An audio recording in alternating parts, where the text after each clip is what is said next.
how to limit your auto download when you are using Wi-Fi. Hi guys, in this video I will show you how to fix your auto download on Signal application when you are using Wi-Fi. It's so easy and quick, so let's jump in.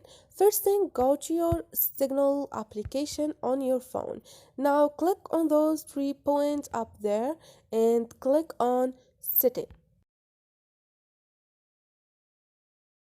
Click on data and storage, and now you have media auto download, and choose when using Wi-Fi.